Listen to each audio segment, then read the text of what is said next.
Hi guys, welcome back to another episode of Dimitra's Dishes. We are in week 2 of our Thanksgiving series, full menu recipes. Now, if you've missed week 1, you're going to want to catch up with that. The link is going to be in the description box. The ebook link is in there too, where all the recipes are going to be in. It's downloadable, it's really cheap, and it's going to make your life so easy around the holiday season. Now, week 2 is here. The menu is going to be so delicious. I already shared with you my spanakopita rolls recipe. That was yesterday's recipe, and if you have not checked that out, that link will also be in the comment section down below. So today's recipe is a side, and for some people, Thanksgiving is all about those delicious sides. This side fits into that category beautifully. It's simple with some basic ingredients, so flavorful, healthy, and delicious. I didn't tell you what it is. It's my roasted Brussels sprouts with shallots. They cook in the oven until they're nice and caramelized, so flavorful.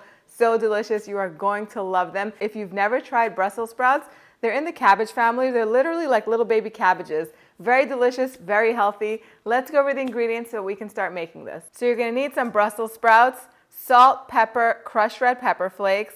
These are cranberries, dried sweet cranberries, but you can leave them out if you don't want them. They're going to basically be like a topping. So are these sliced almonds. Then I have Petimezi, which is like a grape molasses almost. It's a really concentrated grape syrup. Then I have some shredded Parmesan cheese, some olive oil, and some shallots. So I'm going to begin by pouring some boiling hot water over the cranberries so that way they can plump up and soften while everything is getting put together. And I'm just going to peel all of these shallots. Now, shallots are really like little baby onions. They're very delicate in flavor. They're similar to like a red onion, but much more delicate, and they're very pretty because they're small. If you cannot find them, go ahead and just quarter a small onion, and that will work just fine. Now I'm just going to slice each shallot in half and put it on my baking tray. If the shallots are a little bit on the bigger side, then go ahead and quarter them. Next, we're going to work on the Brussels sprouts. I'm just going to cut the tough ends off, and I'm just going to slice them in half and put them on the baking tray. And if they're really tiny, just put them whole onto the baking tray. You don't have to worry about slicing the tiny ones in half. Now the next step is just so simple. All we're going to do is drizzle this with some olive oil and season with some salt and pepper and toss it all together. That's it. About 1/3 cup of olive oil should do. This is a pretty big batch. Salt, black pepper. Now if you're not a fan of Brussels sprouts, you can substitute broccoli for this if you like. Maybe broccoli and cauliflower. Separate the florets, and if the big ones just cut in half and the other ones just leave whole. And just mix it with some shallots, and that would be a good substitute. And if you like some extra heat, like a little kick, you can sprinkle some crushed red pepper flakes on top of that. And I'm just going to sprinkle a little bit more salt on the other side, and it's ready for the oven. My oven is preheated to 400 degrees Fahrenheit. They're going to bake in there until they're nice and tender and almost caramelized. That's going to take between 35 to 45 minutes, but I'll show you what they look like as soon as they come out. The Brussels sprouts took exactly 35 minutes to roast at 400 degrees Fahrenheit. The onions are soft and they're going to be nice and perfectly sweet.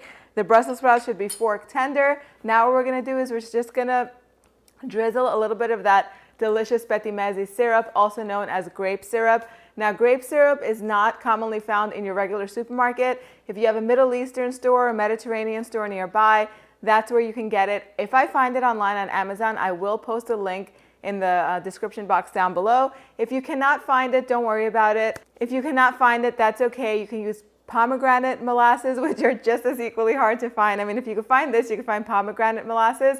If not, you can just do balsamic vinegar with a little bit of honey, just until it's into like a nice syrup type of consistency. I will put all those measurements in the ebook. I'm going to drizzle some of this sweet, delicious grape syrup on top. And this is optional. If you want to keep this like low carb or something like that, just leave this step out. This is going to be very delicious as is. And you want to drizzle the grape molasses over it as soon as they come out of the oven and mix everything all up. Transfer it onto your serving dish. Now remember those cranberries that are soaking on the side? I'm just going to drain them out of the water and just sprinkle them over the top. They're going to add beautiful color, a chewy, sweet bite. And the almonds, these are sliced, blanched almonds. And then you have all that sweetness. So the Parmesan cheese over here is going to offset that. and add a nice, savory, delicious note to this. And that's it. Just like that, the whole thing is ready to be served.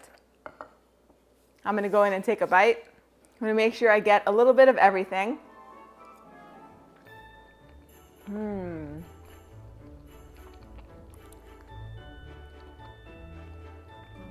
So delicious. So much flavor. The Brussels sprouts really mellow out in the oven, and they just develop such a nice toasted type of a flavor. All the flavors go together. You get a little sweet, a little crunchy, a little savory. Everything goes perfectly. So the recipe for this and everything on this menu is on my website, dimitrasdishes.com. Go on over there and download this ebook so that way you're ready for the holidays. If you have not already subscribed, make sure you hit that subscribe button and the notification bell so you don't miss any of these delicious holiday recipes. I will see you tomorrow on here with another delicious side, my Thanksgiving stuffing dolmades. See you guys later.